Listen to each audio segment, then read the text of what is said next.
मानवी शरीर हे नश्वर आहे. एक दिवस ते संपतं. पण काही अशा व्यक्ती आहेत ज्या गेल्यानंतर सुद्धा त्यांच्या कामातून त्या जिवंत राहतात. 70च्या दशकातलं असंच एक मोठं नाव सध्या चर्चेत आहे. हे नाव आहे दिवंगत छायाचित्रकार रघु राय यांचं. रघु राय यांनी आपल्या कॅमेऱ्यानं केवळ दृश्य टिपली नाही, तर भावना, वास्तव आणि समाजाच्या अंतरंगाला आवाज दिला. मात्र गेली 2 वर्ष ते कॅन्सरशी झुंज देत होते. काल म्हणजेच 26 एप्रिल रोजी त्यांनी वयाच्या 83व्या वर्षी अखेरचा श्वास घेतला.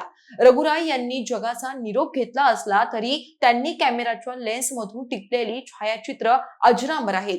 ज्येष्ठ छायाचित्रकार रघु राय यांचा जीवन प्रवास, फोटोग्राफी क्षेत्रातलं त्यांचं योगदान, तसेच त्यांनी जगाला दिलेले काही वास्तववादी छायाचित्र याविषयी आज आपण जाणून घेणार आहोत. नमस्कार, मी अक्षता. आपण पाहत आहात मुंबई आउटलुक.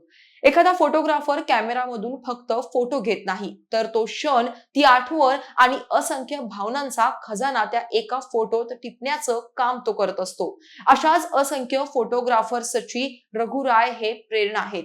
भारताच्या छायाचित्रकलेच्या इतिहासात रघु राय यांचं नाव अत्यंत आदराने घेतलं जातं.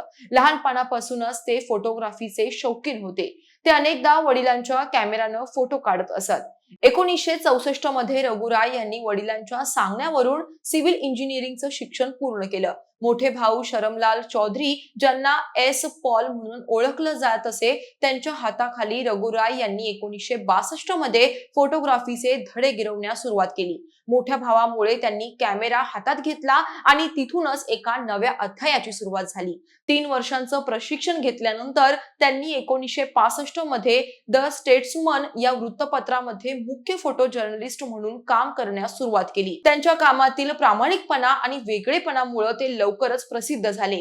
रघु राय यांना भारतीय छायाचित्रण आणि छायाचित्र पत्रकारितेचे जनक देखील मानले जाते. सामाजिक, राजकीय आणि सांस्कृतिक घडामोडी त्यांनी अत्यंत बारकाईने टिपल्या. त्यांच्या या वेगळ्या दृष्टिकोनामुळेच ते ओळखले जाऊ लागले.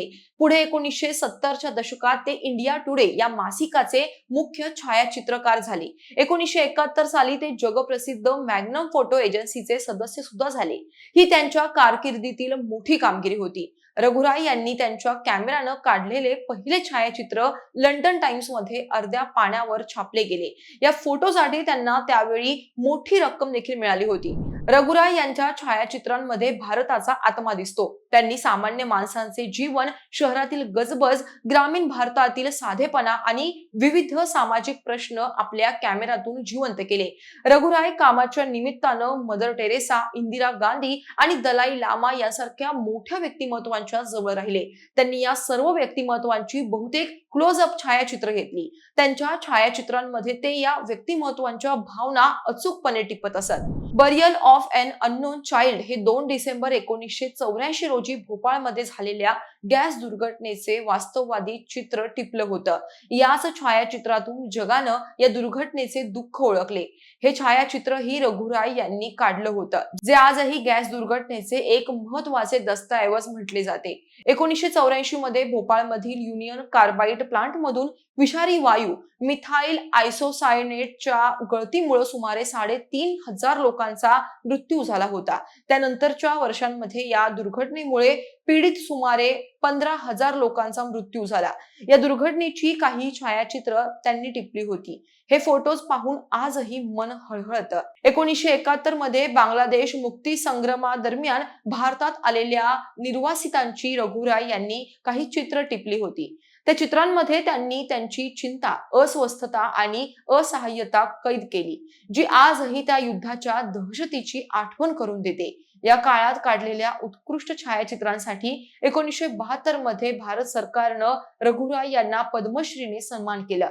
याशिवाय उत्कृष्ट छायाचित्रण आणि पत्रकारितेतील योगदानासाठी रघु राय यांना अनेक महत्त्वाचे पुरस्कार मिळाले होते. National film award, picture of the year, तसेच 1977 मध्ये मॅग्नम फोटोसाठी त्यांना सदस्यत्व मिळालं. या संस्थेत निवड होणं म्हणजे त्यांच्या कामाची फक्त देशात नाही तर जागतिक पातळीवर दखल घेतली गेली होती. रघु राय यांना कधीच बनावट फोटो काढण्यात रस नव्हता. याच कारणामुळे सिनेमाच्या जगानं त्यांना कधीच प्रभावित केलं नाही. त्यांनी भारतीय जनजीवनाची हजारो छायाचित्र काढली.